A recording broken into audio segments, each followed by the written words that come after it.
still cantering? No, I said trot. Okay? We covered that, right? I helped you guys and said, yes, I do want the trot to be something that you could do anything out of, right? A trot that you could canter. What if he told you to trot halt? What if he told you to trot walk? You're ready, but how are you ready? How? Short reins is a freaking great one. What else is like short reins? Quiet hands. Quiet hands. Reins up in front of you. Now we're cooking. What else?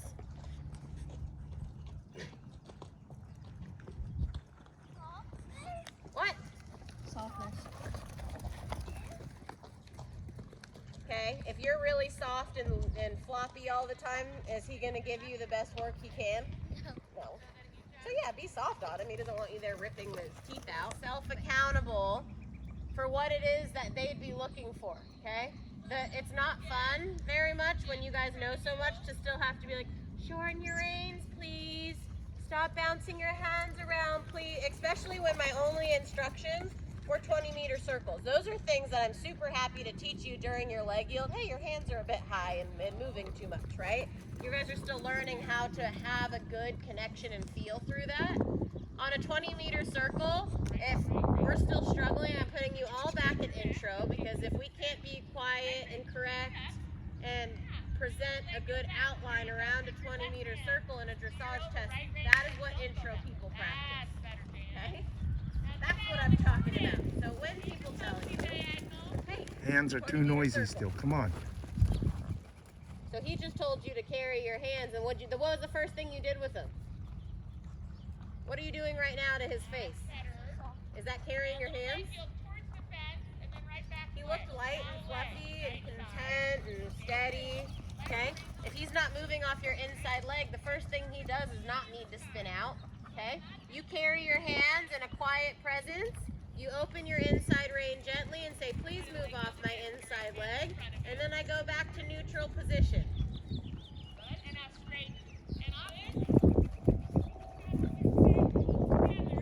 Where was your upper body?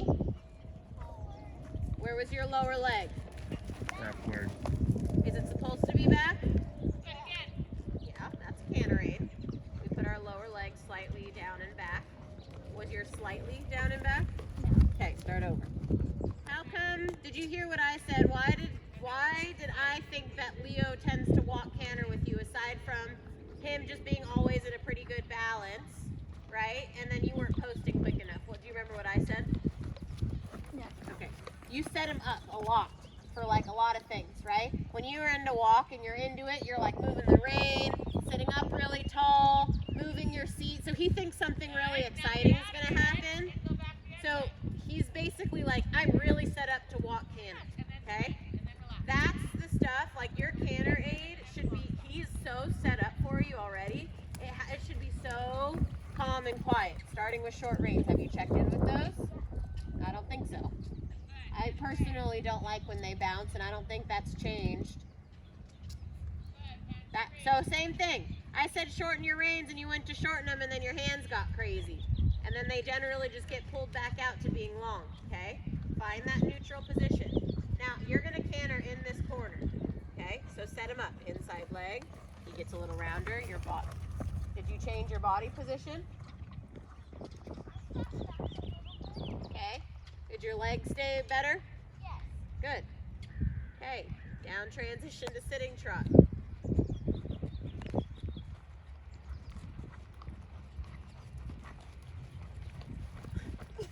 Transition good? Yes. So do you feel like your transitions out of your sitting is better? Yes. Okay, good. Trot. Anna, let's canter. He at least knew that not being in a frame was wrong. Good job. Abby, down transition to sitting trot. And I'm not going to let you out of it until I love your position, his balance, his trot, your reins, your hands, his frame, all of it.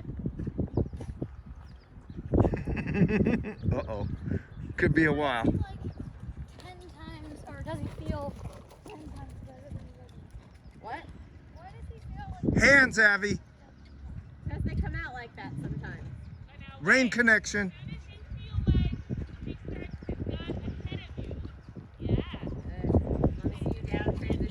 It's hard, but try it.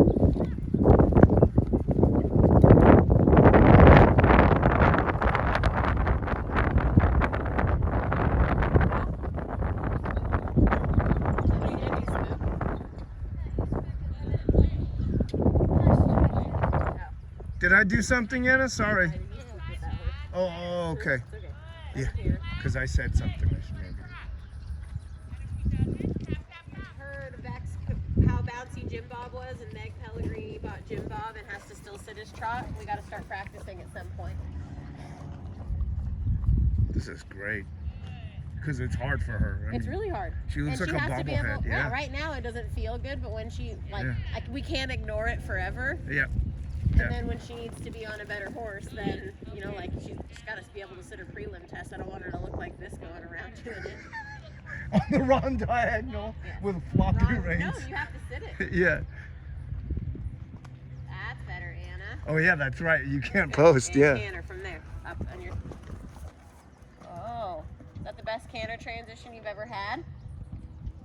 Yeah, all because your body and your hands, right? You already had them set up. Now, why are your reins? You're just accepting the fact. Same thing. You need to start holding yourself accountable. Have you cantered a lot in your life? Yes. I'd really hope so, because you've jumped quite a bit. Okay? You know that a really long and low, and you're just sitting there like, oh my God.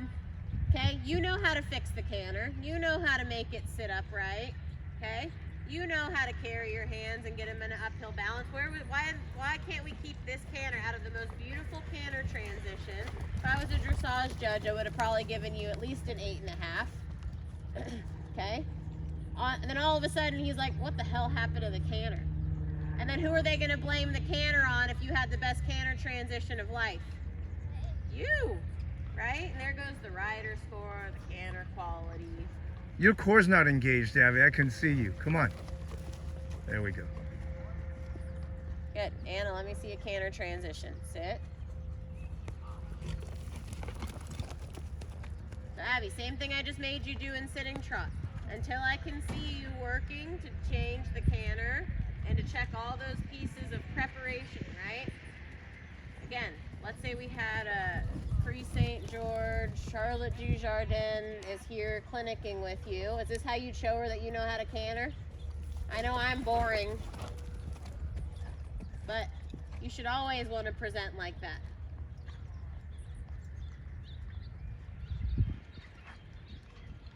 That's better. Oh, really? It makes it better the minute your reins are short and you don't keep slipping them out of your fingers, right? Then he feels the contact. All he has to do is feel a slight contact on the downstride, and he stays uphill, right? But every time he goes down, you slip, slip, slip, reins longer, so then he's allowed to go more down after each stride, okay? So you need to think about every downstride that you're thinking up, up, yeah? Like, right, think uphill. Every time he goes down, close your leg, think, yes. Yeah, so that every downstride is a very slight, think negative type feeling, okay? Now would Auntie Beck like this stride of canter? You think so? Forward enough?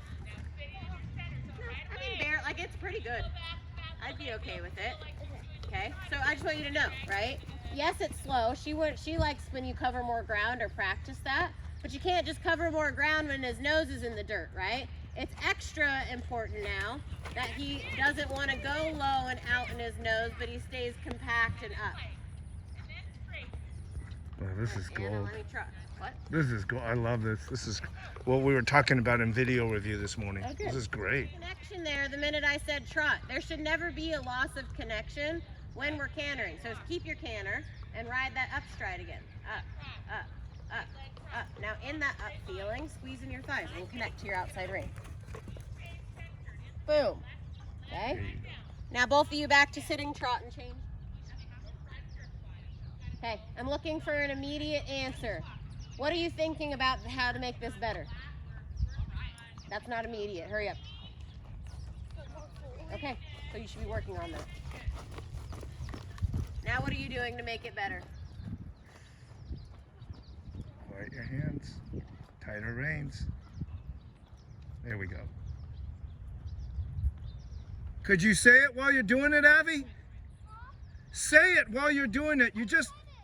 We can't hear you. Good.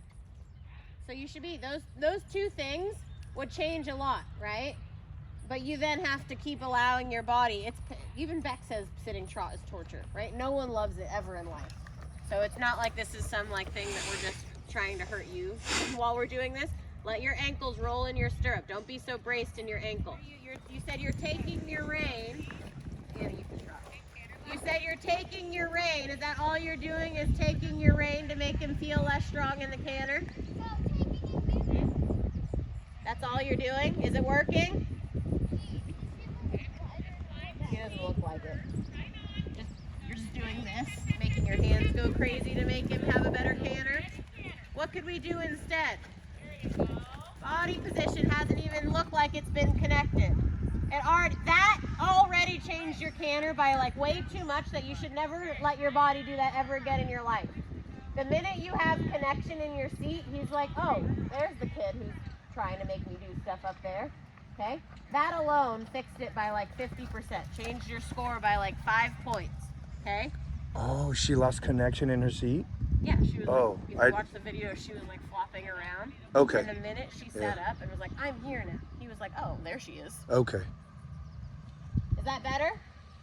Did you pull and give and take in your reins like you were telling me you were doing? No. Okay. You sat up and you kept your hands still and you said, come up here to me. Good. Much better.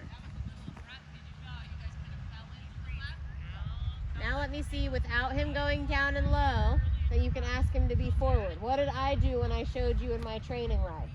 So he should feel pressure when he gets low, not by you yanking his head up, yeah? But just because your hands are still, and if he gets low, you close your lower leg and say, nope, up here. Now forward. What did I do when I made him go forward in my training ride?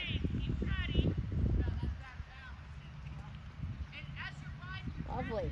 And then how do we make him come back? Not by our reins pumping him up and down. Connect in our seat and our thighs.